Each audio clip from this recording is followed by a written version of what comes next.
and welcome into Red Sox Now. I am your host, Michaela Vernava. Them Red Sox, they are on a roll. With their win over the Rangers at Fenway Park Wednesday night, the Sox completed their third consecutive series sweep and notched an MLB best 65th win. They also lead the majors with a .691 winning percentage.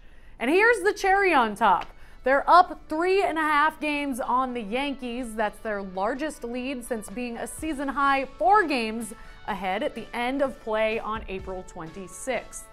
The Sox also currently hold MLB's longest active win streak, having won their last 9 games to tie their longest winning streak of the season. Their last 9-game streak took place between March 30th and April 10th.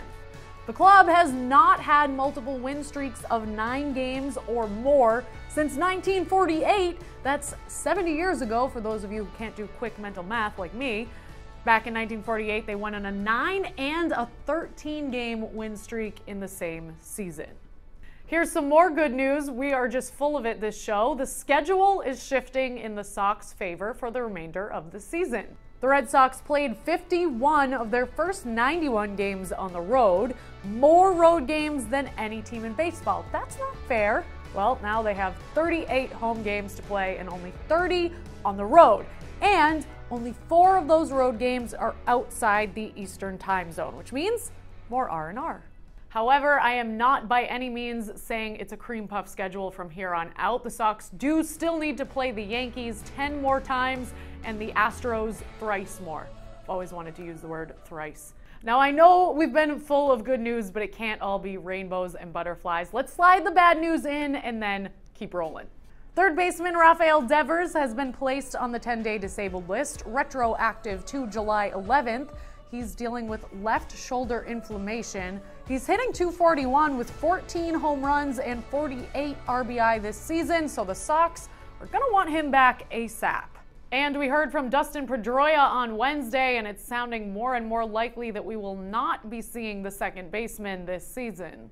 I mean, I'd love to play right now, but that's not really, I can't, you know what I mean? So, you know, once everything heals permanently, and we'll check that with MRIs and things like that, how I'm progressing, and once that happens and I maintain my strength and keep working hard at that, it shouldn't be long. Now, as promised, back to the good stuff. It is time to talk quality starts presented by BioFreeze. Chris Sale, stellar Wednesday night. He struck out 12 Rangers batters through 7 scoreless innings. That was Sale's 200th career start. Now, the MLB record for most strikeouts in a player's first 200 starts was previously held by none other than Pedro Martinez, who had 1,600 Ks in 200 starts. Sale boasts 1,628. And now it's time for our social drive presented by Ram. Here's Casey McDonald. Time now for your Ram Social Drive, brought to you by Ram Trucks. On this day, July 11th, in 1914, 19-year-old rookie Babe Ruth made his Major League debut with the Boston Red Sox at Fenway Park. He tossed 7 innings for a 4-3 victory over the Cleveland Indians. From an old hitting pitcher to a new one, this Japanese TV show introduced a new member of their cast, and it's a Shohei Ohtani puppet. It's creepily realistic. It's got moving eyebrows, moving lips. It can hit a home run, which is pretty cool. So check the video out on Twitter, but only if horror films like Chucky don't keep you up at night.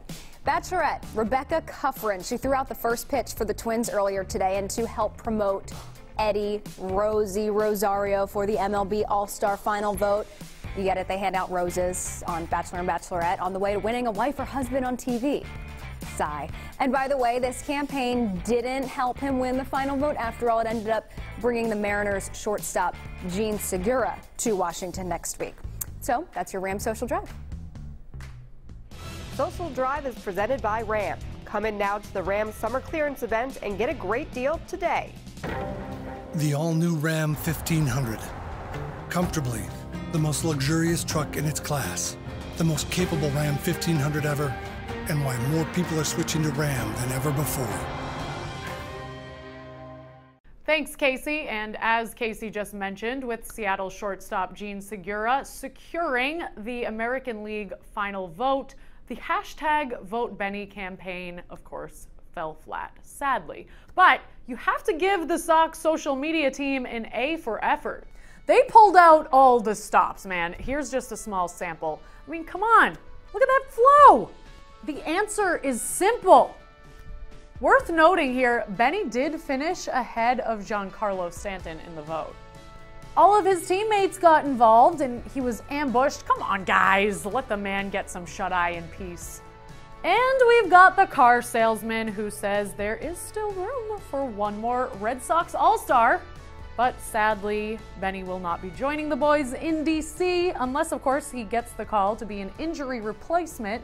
But the Sox do have 5 All-Stars repping Boston. That just about does it for this episode of Red Sox Now, but I want to leave you with this. Remember when I said the Sox have just completed their 3rd straight series sweep? Well, they've earned 10 total series sweeps so far this season, and they've yet to be swept in a series of any length in 2018. Boom shakalaka! See you next time.